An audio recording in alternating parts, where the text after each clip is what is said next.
Hello everyone. इस lecture में हम लोग जो बात करने वाले हैं वो बात करने वाले हैं अगेन डिफ्लेक्शन कैलकुलेशन की। सो हमारा जो फर्स्ट यूनिट का टॉपिक चल रहा है स्ट्रेन एनर्जी, उसकी हेल्प से और वर्क डन की हेल्प से हम किस तरीके से किसी बीम के ऊपर डिफ्लेक्शन को कैलकुलेट कर सकते हैं, हम उसकी बात कर रहे हैं। जिसमें लास्ट जो लेक्चर मेरा था उसमें मैंने कैंटिलीवर बीम लिया था और फ्री एंड पे एक लोड लगा के और आपको डिफ्लेक्शन निकाल के बताया था कि आप उसमें डिफ्लेक्शन कैसे निकालते हैं और किस तरीके से उसमें स्ट्रेन एनर्जी भी आप निकाल सकते हैं, राइट। सो यहाँ पे अब जो मैंने आपको बीम दिया है, यहाँ पे ये एक आपका सिंपली सपोर्टेड बीम है, जिसका ए जो है सिंपली सपोर्ट है, बी आपके पास सिंपली सपोर्ट है और इसके लोड जो लगा है वो सेंटर ऑफ स्पान पे रखा हुआ है, जो कि यहाँ से भी L/2 है और यहाँ से भी L/2 है और टोटल लेंथ जो बीम की है वो L। साथ में आपसे ये भी बोला गया है कि इसकी जो यूनिफॉर्म फ्लेक्सुरल रिजिडिटी है वो क्या है, सेम है। दैट मीन कि यहाँ पे EI की कोई वैल्यू आपको नहीं दी है, वो आपको सेम लेके चलनी है और जब दी रहेगी तो वो EI की वैल्यू भी आपको पुट करना पड़ेगा। बट अभी यहाँ पे कुछ भी नहीं दी है, मतलब आप उसको क्या करेंगे, लास्ट में जाके उसको एज इट इज यूज कर लेंगे, राइट। सो अपन को फाइंड आउट क्या करने के लिए बोला है, उसने बोला है कि अंडर द लोड जो डिफ्लेक्शन आएगा वो डिफ्लेक्शन आपको यहाँ पे निकालना है। तो आप कैसे निकालते हैं इसके लिए, सबसे पहले जैसे कि अभी कैंटिलीवर बीम में था तो मैंने आपको बता दिया था वन साइड से आपने कैसे निकाला। लेकिन जब आप किसी बोथ साइड सपोर्टेड बीम की बात करेंगे ना, तो सबसे पहले आपको उसकी रिएक्शंस निकालनी पड़ेगी। बिकॉज अगर मैं यहां से यहां तरफ भी सेक्शन काटूं या यहां से यहां सेक्शन काटूं, किसी तरफ भी सेक्शन काटूंगा तो या तो मैं ए को ओरिजिन लूंगा या तो मैं बी को ओरिजिन लूंगा, जो एक्स डिस्टेंस लूंगा या तो ए से लूंगा या बी से लूंगा। तो उस कंडीशन में जब मैं उस एक्सेस के अबाउट मूवमेंट लूंगा तो मेरे को रिएक्शन की जरूरत पड़ेगी ना।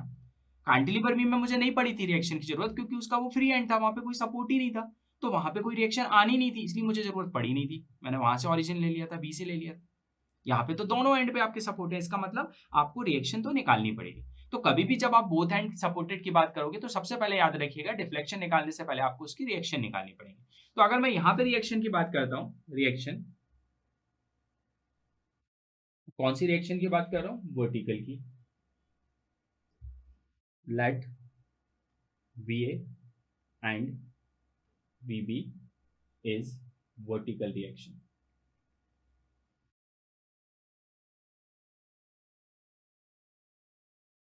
Right. Support A and B, right. अब इसके बाद मैंने आपसे बोला कि वर्टिकल रिएक्शन कैसे निकालेंगे, तो वैसे तो आप वही, अगर VA निकालना है तो VA आपका यहाँ एक्ट करेगा और VB आपका यहाँ पे एक्ट करेगा। तो आपको VA निकालना है तो V के अबाउट मूवमेंट ले लीजिएगा, VA निकल आएगा, या A के अबाउट लेंगे तो VB निकल आएगा। लेकिन यहाँ पे इतनी मेहनत करने की हमको जरूरत नहीं है। सिंपल सी बात है कि अगर लोड P सेंटर पे लग रहा है, कोई भी लोड है, ये स्पान है, उसका लोड जो सेंटर पे लग रहा है, इसका मतलब जितनी लोड इधर ट्रांसफर होगी उतनी ही लोड इधर ट्रांसफर होगी। तो अगर सेंटर में 100 का लोड लग रहा है तो 50 इस तरफ जाएगा, 50 इस तरफ जाएगा, मतलब कितना कितना हो जाएगा, 50-50। इसका मतलब अगर यहाँ पे लोड P आ रहा है तो इसका मतलब VA कितना होना चाहिए, टोटल लोड P है तो VA पे कितना जाएगा, सेंटर से आधा, तो कितना हो जाएगा, P/2 किलो न्यूटन। इसी तरीके से VB की वैल्यू भी क्या हो जाएगी, P/2 किलो न्यूटन। इसका मतलब हाफ हो जाएगा VA पे, P का हाफ, और B पे भी क्या हो जाएगा, P का हाफ। तो P/2 किलो न्यूटन का लोड ट्रांसफर होगा, तो सीधी रिएक्शन यहाँ निकल जाएगी, आपको अलग से इसको कैलकुलेट करने की जरूरत नहीं, राइट। अब इसके बाद में आगे क्या, जैसे कि आपको रिएक्शन मिल जाएगी उसके बाद क्या करना है, हमको पता है कि यहाँ पे बीम की बात हो रही है और बीम पे जब लोड लगता है तो बीम क्या होता है, बैंड होता है। इसका मतलब यहाँ पे जो कंडीशन हम यूज करेंगे स्ट्रेन एनर्जी की या स्टोर्ड एनर्जी की, वो कौन सी वाली करेंगे, बैंडिंग वाली करेंगे। तो सबसे पहले हम लोग यहाँ पे बैंडिंग की कंडीशन लिख लेते हैं और स्ट्रेन एनर्जी लिख लेते हैं। यहाँ लिख लेंगे स्ट्रेन एनर्जी, और जिसको हम स्टोर्ड एनर्जी भी बोलते हैं,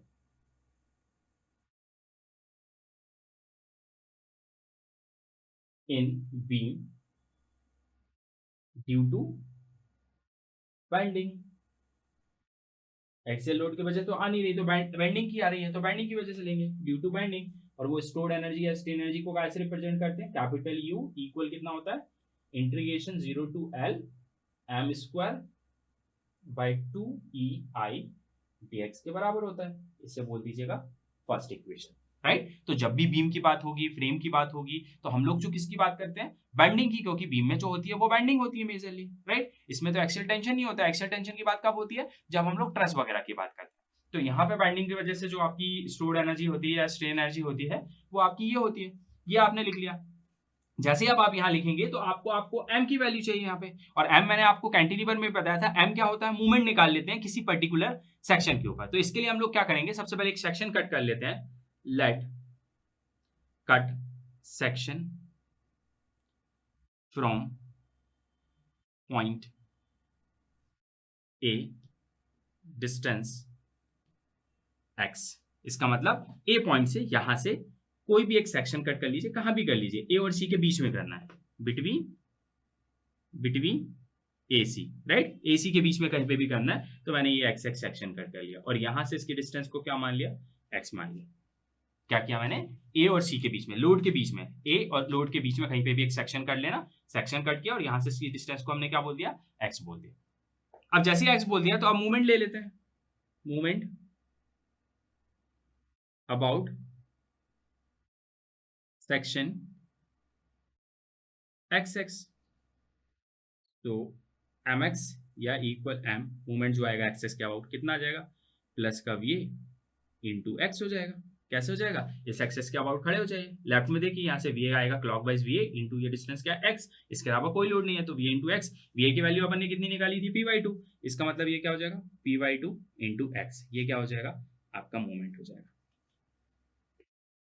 राइट। अब इस मूवमेंट को कहां पुट कर देंगे, इसकी जगह पे, ये एक स्मॉल एरिया के लिए निकला है, अब इसको इंटीग्रेट करेंगे तो ये पूरे के लिए निकल आएगा। तो इसको पुट कर देते हैं इक्वेशन नंबर फर्स्ट में, तो यहां लिखेंगे फ्रॉम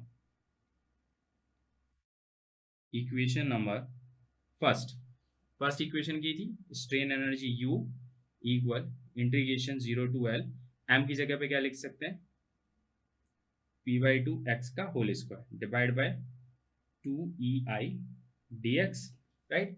अब इसको और क्या कर सकते हैं, इंटीग्रेशन के बाद 1/2EI को अपन बाहर निकाल लेते हैं, तो 1/2EI अपना बाहर आ जाएगा, ठीक है। फिर इंटीग्रेशन 0 टू L, और 0 टू L नहीं करेगा, अपन A से C स्पान ले रहे हैं ना, A से C अपन ने कहा था लिए A से C, तो अपन इसको A से C ले रहे हैं, तो A से C तक की जो स्पान लेंथ है वो कितनी है, L/2, तो इसको आप L/2 लेके चलिएगा, राइट, L/2 लेके चलेंगे, क्योंकि अपनी 0 टू A से C तक की स्पान हमने सिर्फ यहाँ पे कंसीडर की है, तो AC की स्पान लेंथ कितनी है, L/2 तक की है, तो हम इसको L/2 लेके चलेंगे, राइट। तो इसको L/2 लेके चलते हैं, इसके बाद p/2 का होल स्क्वायर करेंगे तो कितना हो जाएगा, p का स्क्वायर x का स्क्वायर डिवाइड बाय 2 का स्क्वायर कितना हो जाएगा, 4 dx के बराबर, ये इतना हो जाएगा, राइट। अब इसको क्या करेंगे, अब इसको अपन आगे सॉल्व करते हैं और अपन इसको इंटीग्रेट कर देते हैं।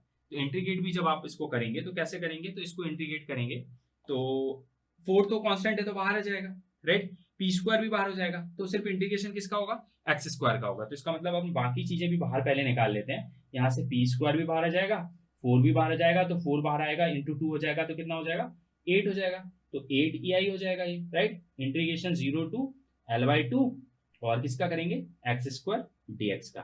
तो जब आप इसका इंटीग्रेशन करेंगे अब, तो u इक्वल आपके पास क्या था, p square by 8EI, right. अब इंटीग्रेशन करेंगे 0 to L/2, integration x square का क्या होगा, x³/3, राइट। और इसमें अगर मैं लिमिट पुट कर देता हूं तो ये हो जाएगा p square by 8EI into limit put कर देते हैं, x की जगह कितना आ जाएगा, L/2 का क्यूब डिवाइड बाय 3। तो अब जब इसको सॉल्व करेंगे पूरा, तो ये पूरा सॉल्व होके आ जाएगा p square L³ divide by 192 EI के बराबर। ये आपकी आ गई स्ट्रेन एनर्जी कौन सी, टोटल, राइट। अब इसका मतलब क्या हुआ, मैंने आपसे ये बोला कि सिंपली सपोर्टेड बीम की जब बात हो रही थी तो आपने सबसे पहले उसमें रिएक्शन निकाली, मैंने आपको बताया कि जब बोथ एंड सपोर्टेड होंगे आपको रिएक्शन सबसे पहले निकालना पड़ेगा। उसके बाद आपने बाइंडिंग वाली कंडीशन लगा दी स्टोर्ड एनर्जी की या स्ट्रेन एनर्जी की, उसके बाद इसमें m चाहिए रहता है तो हमने m निकाला, उसके लिए सेक्शन कट किया आपने, मैंने अभी लेफ्ट से कट किया, आपकी इच्छा हो तो आप राइट से कट कर लीजिए, कोई प्रॉब्लम नहीं है, लेकिन हाफ स्पान पे कर लीजिएगा क्योंकि ये सेंटर पे लोड लग रहा है, लास्ट में जाके मल्टीप्लाई बाय 2 करेंगे तो टोटल के लिए निकल आएगा, राइट। तो यहाँ पे मैंने ये m निकाल लिया, जैसे मूवमेंट निकलेगा इसमें पुट करूंगा, इसमें पुट करने के बाद उसको सॉल्व किया, इंटीग्रेट किया, तो ये कंडीशन भाई सॉल्व करा तो स्ट्रेन एनर्जी आई p स्क्वायर L³/192 EI। अब जो 192 आई है वो कहां तक आई है, मैंने यहाँ स्पान जो लिया था वो कहां तक लिया था, A से C लिया था। इसका मतलब अगर मुझे C से B भी चाहिए तो जितना A से C है उतना ही तो C से B है। इसका मतलब इस पूरी कंडीशन को, ये जो निकला था वो किसके लिए निकला था, AC के लिए। अगर अब मुझे चाहिए फॉर स्पान L और AB, के लिए चाहिए, तो मैं क्या करूँ, u इक्वल मल्टीप्लाई बाय 2 कर देता हूँ, P square L cube bye 192 ई आई। अब जब 2 से 192 को आप कैंसिल आउट करोगे तो ये क्या बचेगा, P square L cube bye 192 का हाफ हो जाएगा 96 ई आई।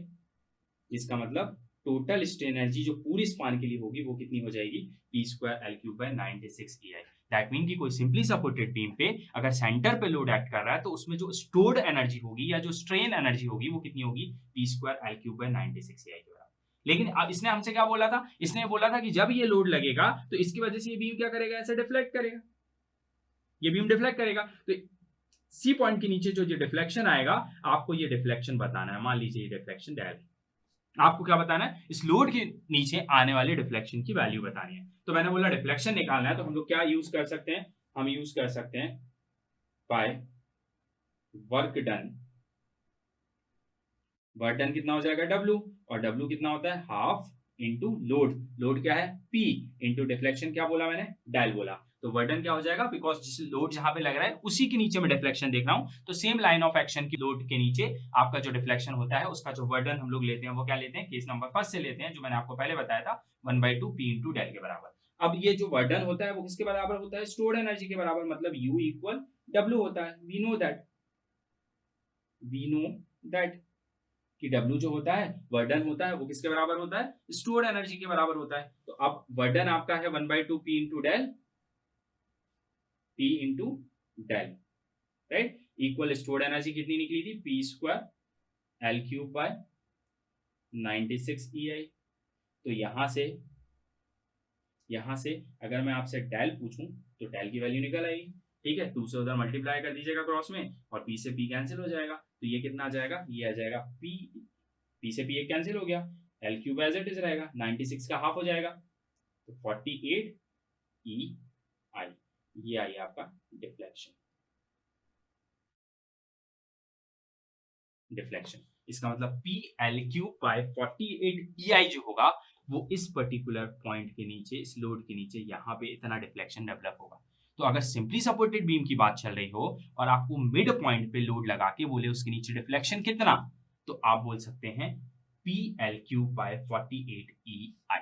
अगर आप ये प्रोसेस से कैलकुलेट करना चाहते हैं, अगर वो हमारा यूनिवर्सिटी का क्वेश्चन होगा तो 7 मार्क्स में पूछेगा तो हमें ये पूरा कैलकुलेट करना पड़ेगा। बट कोई कॉम्पिटिटिव एग्जाम में पूछेगा तो वो सीधा हमसे डिफ्लेक्शन पूछ सकता है, तो उसके लिए हमको ये फॉर्मूला डायरेक्टली पूछ सकता है या तो ऑप्शन में, या तो इनकी वैल्यूज दे सकता है, हमसे कुछ मैग्नीट्यूड पूछ सकता है, राइट। तो इसका यूज करेंगे इसके लिए डिफ्लेक्शन के लिए। और अगर कोई बोले कि strain energy in the simply supported beam, अगर लोड मिड पे लगा है तो स्ट्रेन एनर्जी हो जाएगी P square L cube by 96 E I, right. तो कुछ इस तरीके से डिफ्लेक्शन निकालते हैं in the case of simply supported beam. अब नेक्स्ट लेक्चर में मिलेंगे और एक नेक्स्ट क्वेश्चन की बात करेंगे।